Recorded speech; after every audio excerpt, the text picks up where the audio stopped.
Welcome back to episode 4 of the Objectively Wrong podcast, where we have been doing this for a fucking month, Ethan. It's been a whole Is it month. actually? It's the fourth week doing it. Technically, 4 weeks is 1 month. So let's go. Dude, 1 month anniversary, bro. 1 month anniversary special.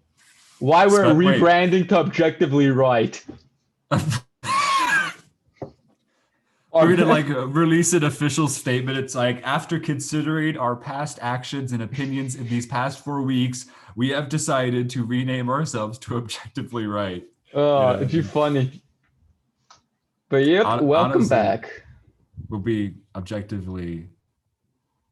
Being objectively wrong is quite fun, I'm not gonna lie. No, yeah, it has a better ring. Yeah. It's just got pizzazz. We'll just be objectively right. No, but we'll be objectively right and ironically name ourselves objectively wrong. Exactly. That's the best way. That's the best way. That's how we do it, man. Exactly. That is how we do it. I wanted to do a mini rant just because I saw a post last night about movies, and I had a quick hot take I just wanted to say.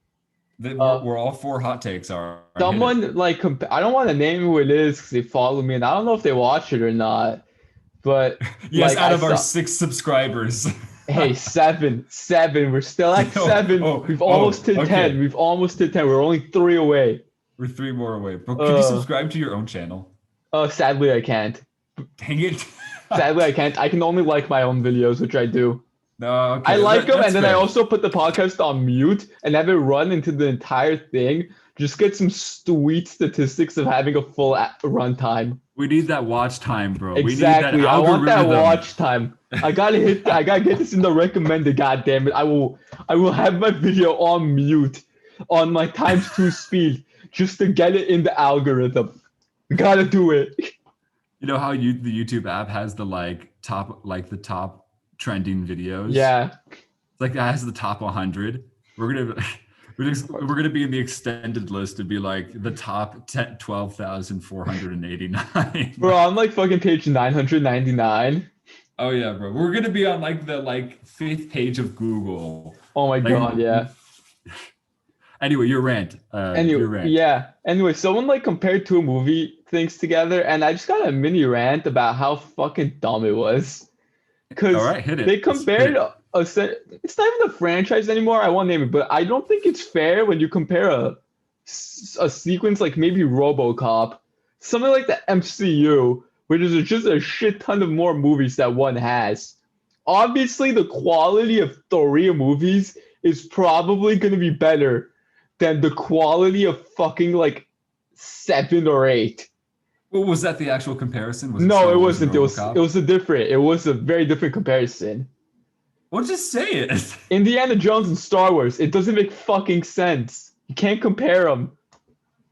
There's Indiana's got 3 movies. Star Wars has 9, plus Indiana a shit ton of shows.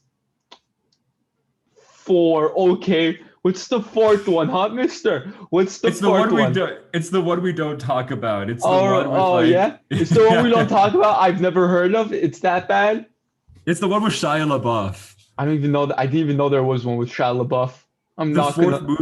The fourth movie is the one where Indiana Jones meets his family that he basically abandoned. You know how he's basically an estranged father? So he came back and he basically has to say his family is along for the ride, and his son is played by young Shia LaBeouf. Wow, that's stupid.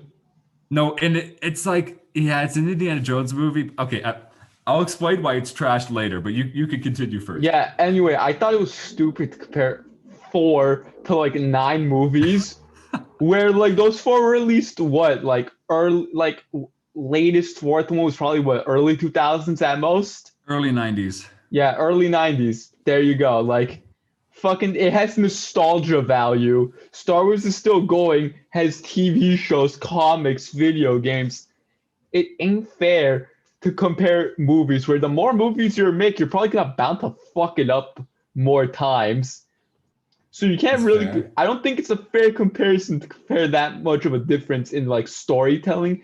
And Indiana Jones has nothing on fucking Star Wars in terms of a concept. You can milk the Star Wars franchise all you want. It will never get boring because Star Wars is just a fucking galaxy. That's it. It is. It's a whole galaxy. Indiana Jones, as much as I love the Indiana Jones movies, it's just one dude, It's literally a dude finding treasure. There's only so many movies you can make about a dude finding treasure until it gets boring.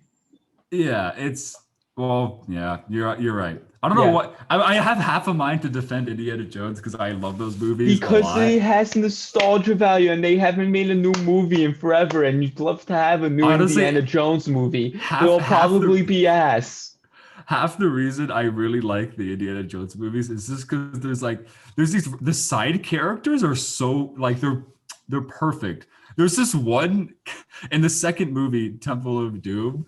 And the first 20, you know how in a lot of action adventure movies, they'll like start with a chase scene? Oh, yeah. You got to have them be enticed with the chase scene. Come on. Yeah. So the movie starts with basically with a car chase. And he's in, Indiana Jones is in Chinatown. And the long story short is that he ends up like not being able to drive the car. He's like fighting people off. And some random Asian kid ends up driving the car, and he ends up being the coolest dude in the entire Indiana Jones series. That's fucking hilarious. And then after that first scene, we never see him again. Hey, they didn't want to ruin the character. They knew exactly. They knew they hit gold, and they didn't want to touch it.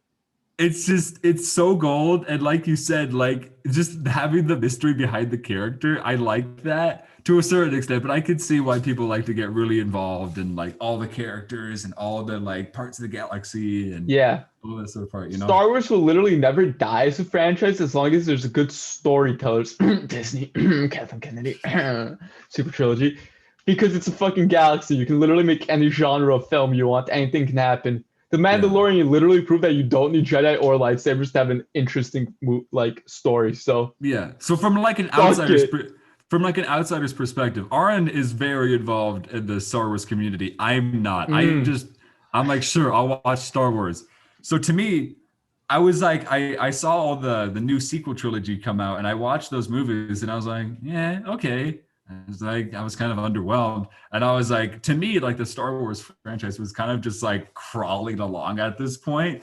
But once The Mandalorian came along, it was amazing to see how hyped a lot of people got for Star Wars who weren't really into it before, because it's a good story.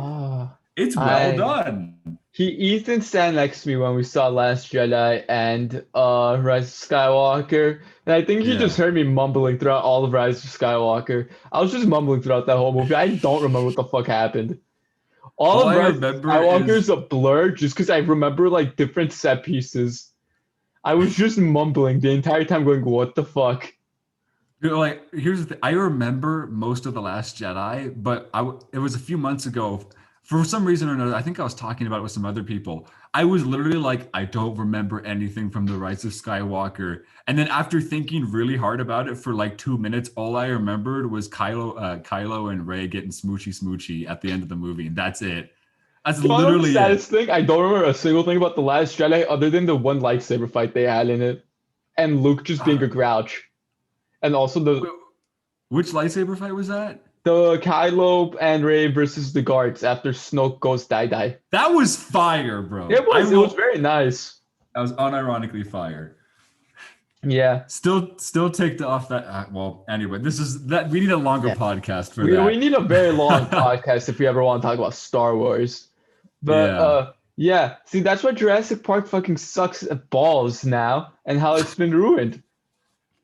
Jurassic World, bro. That was a trip. I didn't even bother watching the second one. I saw Jurassic World just because I was like, fuck yeah, bro, they're rebranding it? Nice. Mm-hmm. I walked out of that movie going, wow, I watched people running. I watched people run. Wow. It's literally like, it's not even like, there's no emotional investment. Is there ever emotional investment in like any of the people? Let's be real here. None of us really ever care about the people. No, have you seen Jurassic Park, the original? Nope, not at all. That does an actually much better job for making you care about the characters. Yes, because it actually was good. Because it was based off a novel. Wait, it's based off a novel? Yeah, it's based off a novel. Jurassic Park is like a novel, yeah. I didn't know that. I learned something new. Yeah. Some dude wrote it and like they made it into a movie and it was fucking fire. Because they Except for the weren't. second and third one. Well, you see, that's when they tried to make it into a franchise and failed. Have you seen the dream sequence in the third movie? I have not seen. Oh wait, yeah. The one with the dude's like a dinosaur. Yeah, I fucking love that scene. I occasionally see that like pop up in my feed like at random days. Anytime I ever see that feed pop up again, I get so happy. That clip is so beautiful. It's the audio for me. Like, it's the whole thing. It's just all perfectly done. It's this freaking raptor with like your white uncle's voice, just like Alan. It's so perfect. Alan. Oh my gosh, it was beautiful. My biggest hot take with Jurassic Park is that literally Jurassic World had a perfect theme and they ruined it because they were too lazy to stick with a really cool idea. And that idea should have been that, oh, people don't think dinosaurs are cool. What should we do? Their first Jurassic World movie should have been that. Mm-hmm. It literally should have been, the whole plot should have been the park trying to find some way to make the fucking, like, dinosaurs seem cool to people. Because the whole time everyone watching the movie is going to be like, fucking dinosaurs, how could we get bored of it? And the whole point of the movie is for you to get bored of the dinosaurs. And then ends off some cliffhanger of them creating some fucking crazy beast. That should have been the first thing. It would have been a wonderful way because we would have killed every interesting element of the dinosaurs.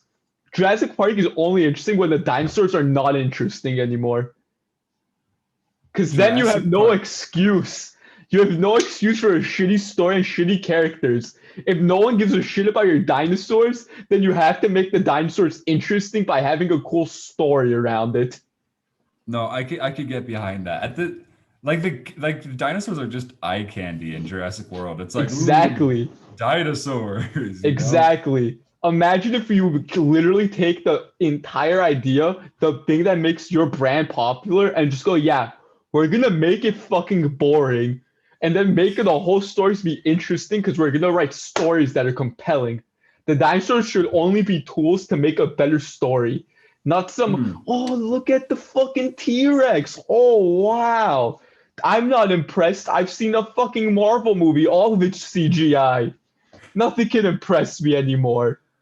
Honestly, I didn't even realize half of the shit is CGI until I see someone talking about it. That's honestly a really interesting point. I'm going to segue here. Where do we go from here with VFX? There, honestly, I don't think there is any point. We've reached the point where do we go from here? There's a point where at this point I cannot tell the difference between CGI or not. If you do CGI right, at this point I cannot tell. The only step left is being able to like recreate actors' faces. Like how Star Wars is freaking close to that. The way Star Wars does it, where like sometimes it looks a little janky, but like most of the time it kind of works well. The moment we make that be indistinguishable, where we can get like a dead fucking person and have them be CGI'd and look like they're still there, that's the moment we've done it. Once we hit that, we've peaked. There's no more room for improvement. Honestly, that's already happened. Well, damn, fuck, we've peaked. Yeah. Did you see? The problem is it's like time and funding. You have to give your VFX team enough time and enough funding. But did you see? Have you seen either Blade Runner movies? I have not. Sadly, I wanted to. Okay, so basically, there's this love interest in the first movie. I forgot her name, whatever, and she's played by this like actor, and she's like a love interest from the first movie. Problem is, the next movie, Blade Runner 2049, comes out a few years ago, which was like 35 years after the original one came out. Been a little while. And that works because Harrison Ford is supposed to look older in the movie, so it works. But the problem is that there's a part in Blade Runner 2049 where there's like a really interesting scene where like this evil, I haven't seen the movie either, but I've seen a VFX analysis on it, where there's this scene where like the villain is like, ooh, Harrison Ford's character, look, bro, how about you get out of our way and we'll give you her. And it pans over and it's the same love interest from the first movie. The problem is that according to the story, they basically genetically engineered her to be like a perfect replica So she can't look older. And the thing is that a lot of people who are actual Blade Runner fans didn't notice that she was That's VFX. Insane. That's fucking insane. They thought some people thought that some people probably thought they hired a different actor that looked like her and did some physical makeup. No, she's full digital. And people who actually saw the first movie and are big fans didn't notice. That's insane. Oh, I think the biggest shock that I had actually with VFX was finding out that the entire fucking Avengers, like the first Avengers movie battle, was all fucking CGI. All the fucking city was just not there. I did not realize that was a thing in 2012 where we could just recreate a whole fucking city. And then did you think they like actually blew up those buildings? No, I thought they like shot it in like New York and then just like did fucking like like the way the Dark Knight is where it's like shot there and just do like practical effects and CGI whenever they need to. I just thought it was that like they filmed the fucking streets of New York and then just like CGI stuff or just like made sets and blew stuff up. There are no sets. Because like some movies just make sets to blow shit up. I've seen like one thing of the behind the scenes for Inception. And he literally just had a whole set where all that weird fucking shit happens, where buildings and like cars are just flying around. So like I just assumed it was a weird mixture of stuff like that. I didn't realize the whole fucking city was CGI. I didn't notice it.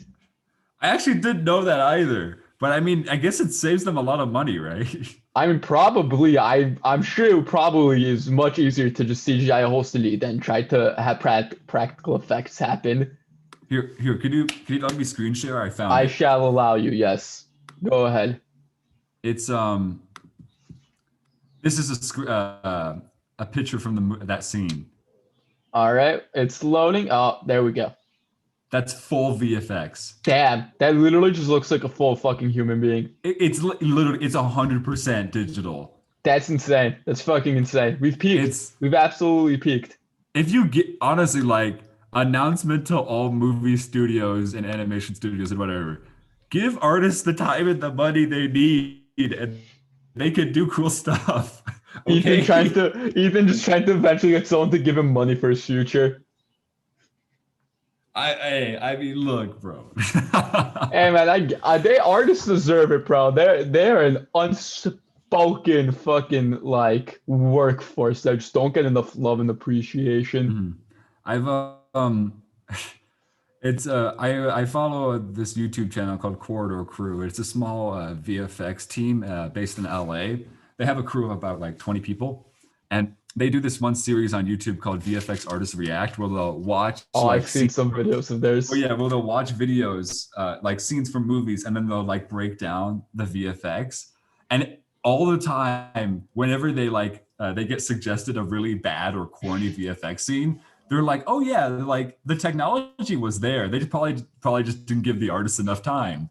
So a lot of if you see a movie, chances are, if you see a movie with janky effects, chances are that like the artist had the capability, both technologically and skill-wise, to do it. They just didn't have enough time or resources. Fucking wild. It's fucking wild how much CGI has advanced and VFX have advanced. At this point, I literally don't see a point of people going like, oh yeah, it's spot what's real, spot what's fake. It's like, bro, it's all fucking, stop. I hate those. I hate when people show CGI scenes and going, God, it's so obvious that it's CGI. And literally my eye literally sees everything the exact same. It's so hard for me to notice like half the shitty CGI sometimes. My eye is so used to it now. It's like real life at this point. Just vibe with it, you know? I vibe with it. Obviously, there are like bad VFX shots. I think there's a certain point where you have to also forgive it. I think sometimes with some things people try to do, it's like, you know what?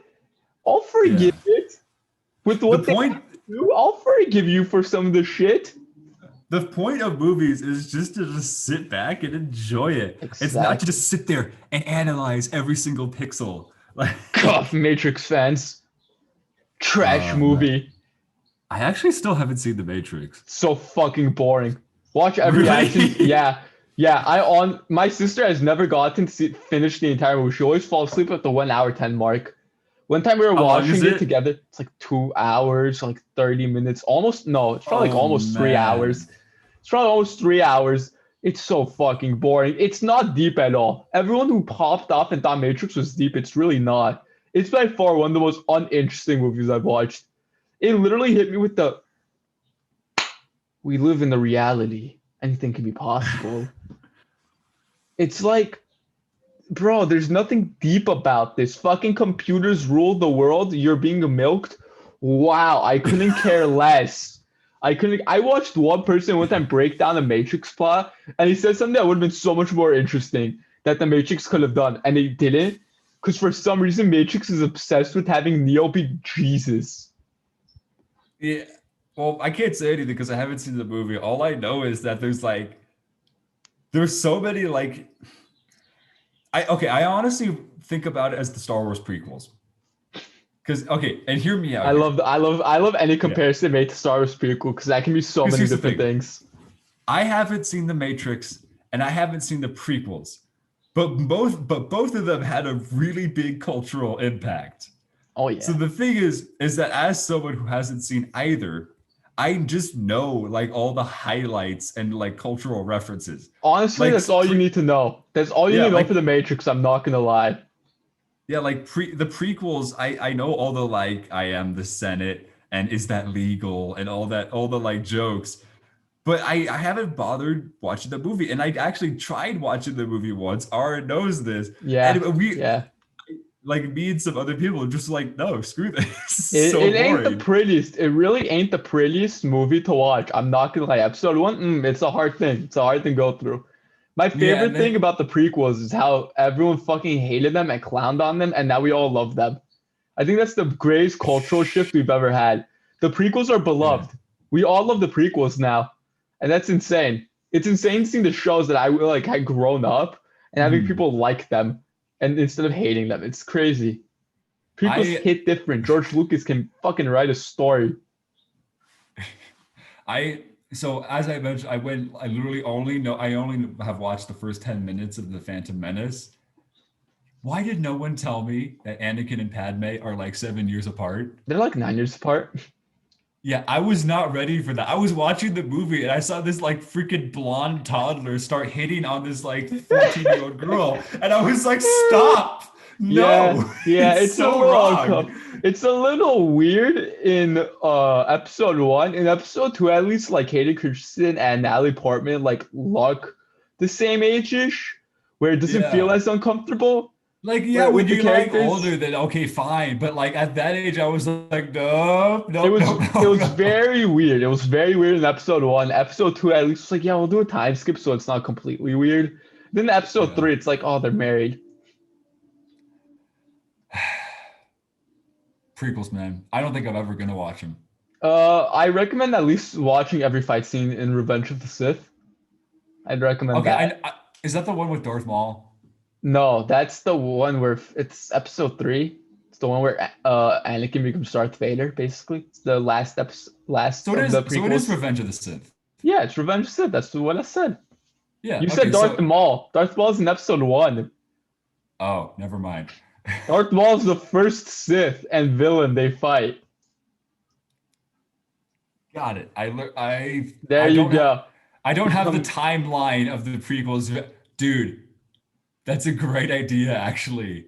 Making a timeline? No. Have a non-fan recreate the timeline of a universe that they don't know about. Oh god, that'd be insane. We definitely should do it because I've seen so little movies. I could definitely like do some. You can do all of Star Wars for all I care. Dude, if you got me to like sit down and try to make the DC timeline. Like, are we talking about movies? Are we talking about DCEU or whatever it's called? Because I don't know either. I've only seen one DC movie, and that was Wonder Woman. I want that franchise to just die. I want it dead. I want it dead. Honestly, anything DC, like try to sit me down and be like, when did Superman fight Lex Luthor? I'll be like, I don't know. Bro, I don't think that's fair. If I got you to do a timeline of the comics, you would die. You've heard me explain comics to you. You'd be confused. We need to find something that's like super like culturally mainstream so that people have heard about it and know about basic stuff. I haven't, but I've seen some of the movies. Oh, fuck, damn it. So like, yeah, something like that where people have a general idea, but if they haven't seen it, it'll be really funny to try to see them recreate it. Oh, that's funny. Yeah, that's honestly a good idea. We should find something like that. It'd be so down. I have one person in mind that would be a great guest to make the Star Wars timeline. I'm scared because I can think I'm of trying to like. I know, Art. I know you can read my mind sometimes. Can I just say a name of a Star Wars character real quick? Chewbacca. No. Oh, damn it. Although that would be funny. I was thinking of like the person who knows zero. God. Who? They were there with us one or two times when we were watching the Star Wars movies in theaters. Oh, okay. Now I know who you're talking about. Oh my God. He knows nothing about Star Wars? Yeah. Jesus Christ. Oh my God. Wait, he? Okay, I'm thinking of someone completely different. Gosh dang it. I'm thinking of someone completely different. Whoops, my bad. I'm pretty sure one of our friends did tell us that he's never seen a single movie, and I'm pretty sure he told us that Revenge or that fucking thing. What was it called? That Rise of Skywalker was his first Star Wars. I know who it is. You know who it is? Yeah. Oh, I don't want to put her through that torture. I know, because I thought of the person who knows like the least amount of Star Wars that I could imagine, and that's her. Oh yeah, she has. I think her first Star Wars movie was Last Jedi. Why did we do that? It was Last Jedi. Her last. How could I do that to a friend? How could I have my friend watch Last Jedi? Oh God. I remember that. I failed as a friend. I still remember like all of us were freaking out when like Luke was there, and she's like, "Why is he important?" Oh God, that's funny. Oh Jesus Christ, we definitely got to do that. No. We'll get all three of them and have them do a team effort. It's gonna be sad. It's gonna be so sad. I'm gonna be like, all right, episode 1. And take them like, what? Darth Maul? I'm expecting that like characters to get named. That's it. I'm expecting characters to just get named. That's all. We should pull up pictures of like people and then try to get them to name them. Bro, I could do that. So the worst thing is there's some Star Wars movies that I've watched that I do not know the name to a single character. Okay, I don't know the name. To go that deep into the universe. Rogue One, I literally don't remember a single character's name.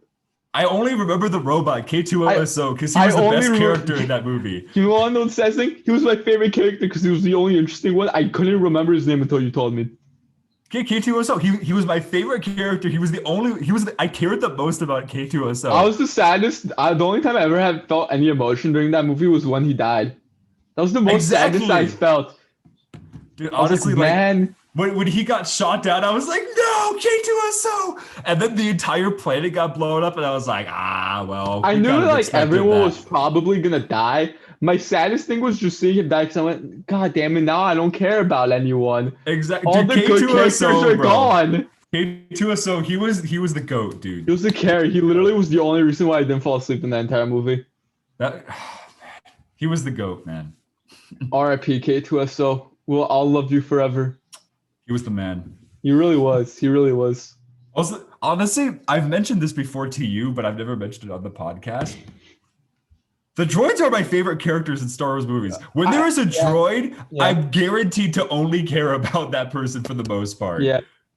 I'm not going to lie. Honestly, you'll love Clone Wars because R2-D2 is such a main character. There's episodes where it's just like R2-D2 and C-3PO just vibing. It's fucking hilarious. I love it.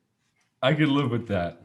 I can live with that. My favorite thing about R2-D2 is that he's like super characterized as being this like amazing droid. Because the first time I ever saw R2-D2 was Revenge of the Sith, where I went like toe to toe with 3 different like droids and beat the shit out of them while screaming. R2-D2 in episode 3, like the first like big sequence where they're like rescuing Palpatine. R2-D2's there and he like is throwing the hands so often and it's so funny because like there's one point where these droids like see the ship of the Jedi and R2-D2's just hiding and Obi-Wan like calls him, he's like, R2-D2, can you like make the elevator do this, and R2D2's like thing is super loud so everyone can hear, and he just like is like making noises. And I saw one video where someone subtitled R2D2, and it just said, shut the fuck up, they're gonna find me. I fucking died. I think I've seen that. R2D2 subtitled is like the greatest gift to mankind. There's the one video where R2D2 is just going, like in the movie, it's just yelling, and just crashes into a wall. And I think the subtitle's like, a perfect stop. It's so good. R2D2 is such a fucking gem. He's easily in my top 2. Oh, you're frozen for me. Oh, never mind. We're back. Perfect. Yeah. Man. I know for all the viewers here, this. Oh no, you're frozen. Shit. God damn it. Well, I apologize, ladies and gentlemen. It's been. Might be unusual, but. Oh, there we go. I think he's back. Oh, I can kind of hear you. Your voice like speeding up sometimes. You're still frozen. And nope, he's gone. I apologize, people. My Wi-Fi is not the best. I'm poor. I use charter internet like a bitch. One day I'll upgrade. One day, but it ain't today. And you all know the saddest thing, people? There's no one at my fucking house right now. There's no one here. I'm the only one on our Wi-Fi. And yeah. We're just gonna pray Ethan gets connected. We're just gonna pray. And if not, oh well, scuffed stuff. It'll just be extra scuffed. It's a wonderful screen if you don't look at him though. Look at that. Oh, and he's gone. Our man is gone. He's disappeared. It's just me now. I've taken control. This has actually been my plan from the start. I've just been waiting for my time to slaughter Ethan. Yes. Fear me, for I will now be the only host. There will be no one to stop me from my hot takes of Jurassic Park being a shitty franchise. Which isn't really a hot take. Fuck. It's a hot. Okay, I can't think of a hot take now, ladies and gentlemen. I'll think of one later. But there's no one here to stop me. Ethan is gone and he's not returning apparently. Oh boy. Well, it'd be like that. Technical difficulties do be a bitch. Hey, support the YouTube channel. One day we'll maybe do it in person together. Then we don't need to worry about these things. Ethan, my friend. All right, Ethan is calling me, ladies and gentlemen. Let me see if I can put him on speaker. Let me see if I can do this real quick. All right, Ethan, give me a second. I'm putting you on speaker so the podcast can hear you. All right. So just give me a second. Dude, Zoom just literally had a stroke. Oh, and he's back. Are you back? Am I? Hey, there you go. Ethan is not dead, ladies and gentlemen. That was fun. I pretended to kill him to scare everyone into thinking I was going to be a solo host. Subscriber Arn's going to put me back into the void of Zoom again. Exactly. Subscriber, you only have me as your host. You should be afraid of that. It'll just be Arn. Stop me. Oh no. Oh no. All right. We're having some nice technical difficulties. I think we should end it here, Ethan. I don't know if you can hear me, but why don't you give us a call so you can say some goodbyes? Here. All right, ladies and gentlemen, Ethan Price. Ethan Price, that's me. You saw what happened. Yeah. That's the punishment if you don't subscribe. You get that happen right there. I'll do that to every single one of you. I'm stuck in an endless void of Zoom. I'll do that to every single one of you in my class. If you have a college class or a high school class, I'll do that to you. You'll be trapped. Trapped in Zoom. You better subscribe or I'll trap all of you in Zoom. Beware my power. I've almost died multiple times and I haven't yet. I have powers beyond your comprehend. Fuck. I can't English. I have mutated DNA. That's not even a joke. I do. Hear me. He's a bio major too. He knows what he's talking about. I do. I have all my DNA because I did 23andMe. I've searched up some of my stuff. I have mutations. I have some wacky things. I can do some wacky things. Man. Actually, you have the Zoom gene. I got the Zoom gene to delete everyone and put them into the Zoom void. Dude, imagine the afterlife is just a Zoom call. That'd be the saddest thing. Honestly, I'd kill myself. I tried to kill myself again. Dude, just you're stuck in the afterlife and you're just in a Zoom call for That's just hell. That's everyone. Just hell. Oh man. Yeah. Before we end it off though, since I did bring it up, I just want to say this one thing because I know how attached you'll be to this. So our lovely friend Ethan, in my small little profile picture of him, he gets cold very easily. He's a cold boy. He's always wearing jackets and khakis, even if it's like 70 degrees. Khakis are the bomb, man. Okay. Yeah. See, I, on the other hand, am a cultured man. I don't get cold. I wear tank tops and shorts in 60-degree weather. That's impressive for living in Southern California. I don't care about the rest of the world. Shut the fuck up. 60 degrees is cold here. I wear t-shirts in 50 and 40-degree weather. I have like one jacket. So anyway, Ethan, my friend, you want to know why that's like that? It's because my DNA is mutated in a certain way. Wait, straight up, is that the actual straight reason? Up. So most people, when they get cold, their body does the shivers. You want to know what my body does according to my DNA? What? My body doesn't shiver. It increases my muscle tone to generate heat. And therefore, I feel my temperature stays more consistently at my regular level. And it doesn't drop as suddenly. And I don't feel cold as much. Dude, you're gonna be part of the Fantastic Four now, bro. You're just gonna be called Muscle Tone Man. Bro, I'm literally my ability is just not getting cold. That's it. I could respect that. I probably have. Honestly, now I want to do 24andMe just to see what's wrong with me. That'd be fun. Honestly, it's kind of cool. There are other places where you can even get your info. Like they can go and tell you, oh, you got this mutation. It means this. There are some databases where it does it for you too. I can respect that. I might have to do that. Yeah. So, yeah. And the funnest fact about this is it originated in people who lived in Africa and then moved up to Northern Europe. And I am 0.6% Coptic Egyptian. So that just proves that I originated in Africa at some point. Hell yeah. Bada bing, bada boom. Woo! All right. I honestly, you know what? I have half a mind to drop like $40 and do our next episode on my. Oh my god, that'd be fun. That'd be fun. It's not $40. It's much more. But. Oh, jeez. Great. It's kind of pricey. It's kind of pricey.